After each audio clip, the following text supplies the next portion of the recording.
समस्त शेतकरी मित्रांनो, सर्वांना परत एकदा जय शिवराय. मित्रांनो, आजच्या या 28 मेच्या रेकॉर्डिंगमध्ये सर्वात मोठे मुद्दे घेतलेले आहेत. राज्यामध्ये त्रस्त झालेला शेतकरी, पावसामुळे जी कंडिशन आपल्या भागांमध्ये घडली आहे, या संदर्भात लवकरच आपल्याला अवघ्या 36 तासातच उघडीप मिळणार आहे त्या जिल्ह्यांची नावं आणि ह्या 28 आणि 29 तारखेला कुठल्या भागांमध्ये अवकाळी बरसणार आहे या संदर्भात.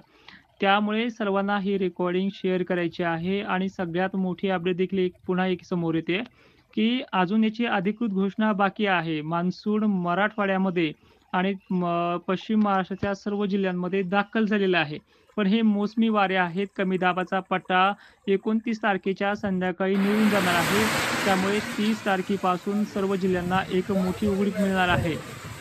पण 28 आणि 29 तारखेला काही भागांमध्ये जो पाऊस बरसणार आहे या संदर्भात बोलूयात आणि नंतर आपण 29 तारखेच्या देखील पावसासंदर्भात बोलूयात आणि 30 तारखेची उघाड जवळपास 70 ते 85% भागांना मिळणार आहे, याबाबतीत बोलूयात. तर बघा, राज्यामध्ये आज पश्चिम-पूर्व वारे जोराने वाहत आहेत. पण 28 तारखेला सुद्धा वैजापूरपासून नाशिकपर्यंत धुळ्याच्या भागांमध्ये, छत्रपती संभाजीनगरच्या पश्चिमेकडील भागांमध्ये पाऊस हा झडी ते जोरदार बरसणार आहे. त्यानंतर पाऊस संध्याकाळच्या वेळेला काही ठिकाणी तर दिवस मावळताच्या ठिकाणी 28 मेला सुद्धा लातूर, नांदेड भाग, परभणी भाग, नांदेडचा आणि हिंगोलीचा पट्टा, यवतमाळ भाग, बुलढाण्याच्या काही मोठ्या भागांमध्ये काही ठिकाणी संध्याकाळी अधिक प्रमाणामध्ये, जालन्यामध्ये सुद्धा बऱ्याच ठिकाणी, पंढरपूर परिसरामध्ये, सांगली, सोलापूर, कोल्हापूरमध्ये, नाशिक तर आहेच, अहिल्यादेवी नगर परिसर सुद्धा काही ठिकाणी अशा प्रकारे याची रेलचेल असणार आहे. जळगावच्या काही भागांना थोडी विश्रांती पाहायला मिळणार आहे, पण पाऊस देखील या भागांमध्ये सकाळी झालेला आहे. तर कंडिशन पहा उघडीपची. 30 तारखेला जवळपास खान्देश संपूर्ण मराठवाड्यातल्या जवळपास छत्रपती संभाजीनगरपासून ते परभणीपर्यंतच्या सर्व भागांना, लातूर, नांदेड परिसरामध्ये सुद्धा उघडीप पाहायला मिळणार आहे. 30 मेची कंडिशन बीड जिल्ह्यातही पाहायला मिळणार आहे उघडीप संदर्भात. अहिल्यादेवी नगर परिसरसुद्धा कोरडा ठाण राहणार आहे. नाशिक क्षेत्रसुद्धा मोकळं होणार आहे. पुण्याचा सुद्धा उत्तरेकडील भाग मोकळा होणार आहे. त्यामध्ये कडाष्टी, बारामती परिसरसुद्धा मोकळा होणार आहे. जळगावचे सर्व जिल्हे जसे की धुळे परिसर, खांदीचा सर्व भाग आहे, नंदुरबार, शहादा परिसरसुद्धा, बुलढाणा, अकोलापर्यंत मजल मोकळीक आहे. हिंगोली, वाशिमसुद्धा मोकळा आहे.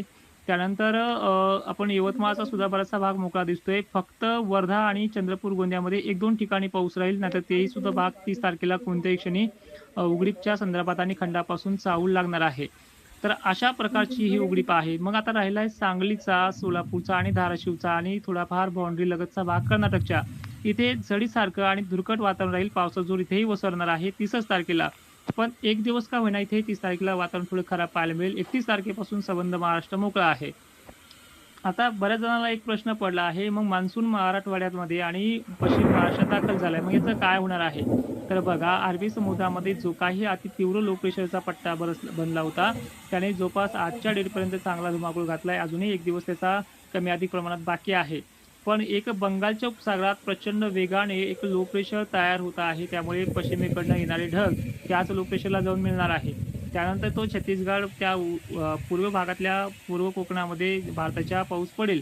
पण सध्या मराठवाड्यामध्ये आणि महाराष्ट्रामध्ये कुठल्याच भागांमध्ये पाऊस होणार नाही, पश्चिम महाराष्ट्र, खानदेशसह. त्यामुळे हा सगळ्यात महत्त्वाचा जो संदेश आहे तो आवर्जून तुम्ही कोणाच्या YouTubeला पाहत असाल किंवा WhatsApp ग्रुपला पाहत असाल तर आवर्जून पाठवण्याचा प्रयत्न करा. राज्यात लवकरच उघडीप मिळणार आहे. 30 तारखेपासून संबंध महाराष्ट्र या पावसाच्या तडाख्यातून मोकळा होतो आहे. मग ह्या विश्रांतीच्या काळामध्ये पाऊस पडेल का? किंवा कशा प्रकारे वातावरण असणार आहे? मशागतीसाठी वेळ कधी मिळणार आहे? याबद्दलही ऐका. तर जवळपास आता पाऊस भरपूर झाला आहे. रानावरती डिपेंड आहे. कोणाच्या रानामध्ये किती प्रमाणात ओल आहे त्यानुसार ह्या वाऱ्यामुळं आणि याच्यामध्ये पडणाऱ्या उन्हामुळं आपण मान्सून सक्रिय असल्यामुळे थोडीफार ढग 11 वाजेपर्यंत येत राहतील. त्यामध्ये पाऊस नाही, काळजी करू नका. दिवसभर ढगांची गर्दी आणि ढगांचा आभाळ हे पश्चिमेकडनं पूर्वेकडे वाहत जाईल. वारे सुद्धा त्याच ताकदीनं आहे. काळेपुट्ट ढग असतील आणि स्पीडनं ढग असणार आहे. पूर्वेकडनं येणारा अवकाळी पाऊस हा थांबणार आहे अवघ्या 36 तासामध्ये. म्हणजे शुक्रवारपासून जवळपास 30 मे पासूनच ही कंडिशन आहे. आणि ह्या काळामध्ये उघड आता बघा किती दिवसाची आहे. तर जवळपास मी तुम्हाला मागच्या आठवड्यापूर्वीच 12 तारखेपर्यंत उघड सांगितली, पण त्या तारखेमध्ये आणखीन वाढ होऊ शकते.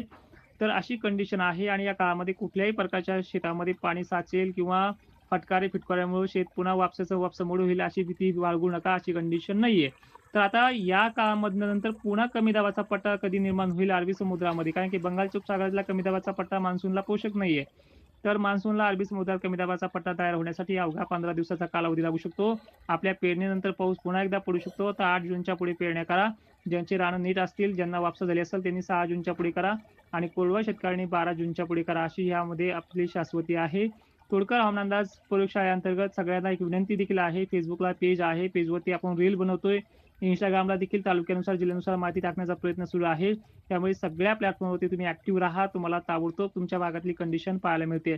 त्यामुळे तुम्ही सगळ्यांनी हा 2 दिवसात काय पराक्रम घडायचा पावसाला ते घडू द्या. भिवू नका, घाबरू नका. अलर्टवरती राहा. शासनाचे मेसेज देखील आपल्या फोनवरती पडतायत. त्याचं पालन करा आणि निसर्गाचा प्रकोप जो आहे अवघ्या अ, जवळपास 24 तासामध्ये सुद्धा कमी होण्याचे प्रयत्न होत आहेत. पण 36 तासानंतर आपल्याला पूर्णपणे उघडीप मिळते आहे. त्यामुळे ह्या संदेशाचं पालन सर्वांनी करायचं आहे. ज्या YouTube चॅनलवरती तुम्हाला हा रेकॉर्डिंग पाहायला मिळत असेल, त्या शेतकऱ्यांच्या पोरांना सपोर्ट देखील करायचा आहे. कारण की ही ॲक्टिव्हिटी मी अगोदर त्यांना पाठवतो. त्यांच्या माध्यमातून तुमच्यापर्यंत पोहोचते. सगळ्यांना पुनश्च एकदा आराध्य दैवताचं नाव घेऊन जय शिवराय. धन्यवाद.